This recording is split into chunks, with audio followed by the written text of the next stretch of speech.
Տիկին Ավետիսյան, թեժ լարված նիստեր են ընթանում, բայց դուք այդ ամբողջ նիստի ընթացքում հետևում եք ու տեսա, որ Շաղաբաբյանի գաղութ գիրքն էիք կարդում, ինչով է պայմանավորված այդ գրքի ընտրությունը նախ այս օրերին։ Ուսանողների իրավիճակների մասին է, չէ՞։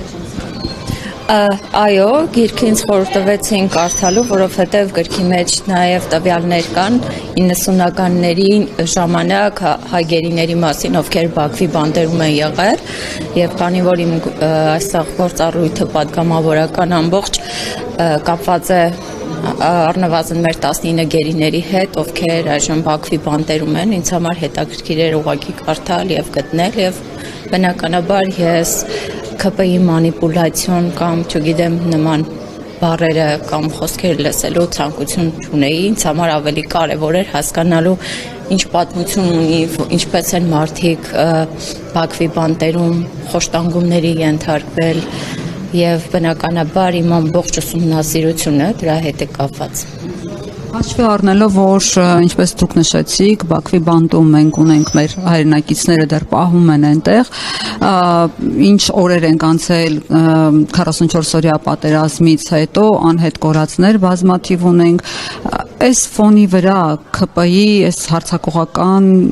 դիրքը, կեցվածքը դուք ո՞նց եք գնահատում։ Իհարկե շատ վատ եմ գնահատում, բնականաբար իրենք փորձելու են նման վարքագիծ դրսևորել, սակայն ես առաջին անգամ իմ ելույթում նշեցի, որ գերիների հարցը պետք է լինի վերկուսակցական ու վերքաղաքական, սակայն նման արձագանք չստացա։ Անգործության մատնված իշխանություն, ովքեր ճակերտավոր լռությամբ են աշխատել գերիների հարցում, անարդյունք ենք տեսնում։ Իհարկե հասկանում եմ, որ ճղաձգումներ լինելու են, որովհետև գերիների հարցը ամենակարևոր մեր ազգային օրակարգի խնդիր է դարձել ու պետք է լինի, որովհետև դա արժանապատվության Հայաստանի մասին է, նաև որովհետև դատավարություններ, շինծու դատավարությունները, որոնք տեղի են ունենում հենց Բաքվում, ամբողջովին Հայաստանի մասին են, ոչ միայն այդ 19 անձանց, այլ Հայաստանի մասին են, հետևաբար Հայաստանի Հանրապետության կողմից պաշտոնապես արձագանք եւ գործողություններ պետք է լինեն, ցավոք սրտի տեսել ենք, որ չեն եղել, որովհետեւ մենք չունենք արդյունք։ Շոշափելի։ Տեսնում եք, այս մարտահրավերներն ունեցող երկրի խորհրդարանը ինչի է վերածվել, այսպեսին եք պատկերացնում խորհրդարանը, երբ գալիս եք ձեր աշխատանքները այս խորհրդարանում, արդյունավետ են արդյոք այս մթնոլորտում, թե չէ։ Ցավոք սրտի խորհրդարանական որպես երկիր լինելով հանդերձ Հայաստանում խորհրդարանը ունի ամենացածր վարկանիշը, որովհետև տեսել ենք 8-րդ գումարման խորհրդարան եւ հիմա էլ ամբողջությամբ իշխանության կողմից նման վարքագիծ դրսևորելը,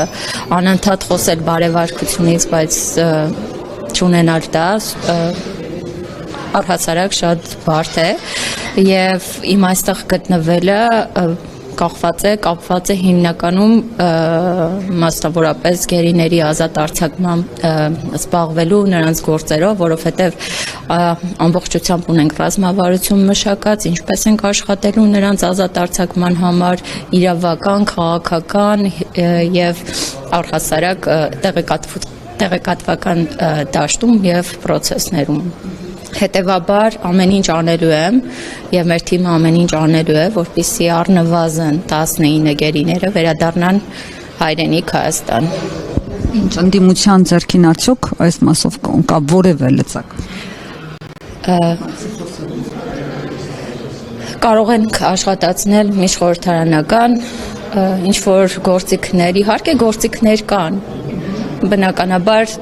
շատ միգուցե նախորդ գումարման ժամանակ շատ չնչին է արվել, բայց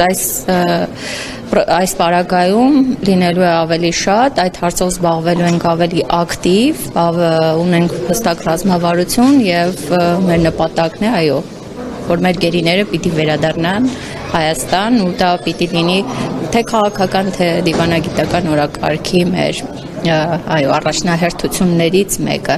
Իսկ ինչ վերաբերում է ձեր ասածին, արդյոք կկարողանանք թե չէ, միշտ երկուսն էլ 0-ից մեծ է, ասածս այն է, որ անկախ արդյունքից ինչքանով կլինի, պետք է անել հնարավորինս, որպեսզի կարողանանք այդ process-ին աջակցել,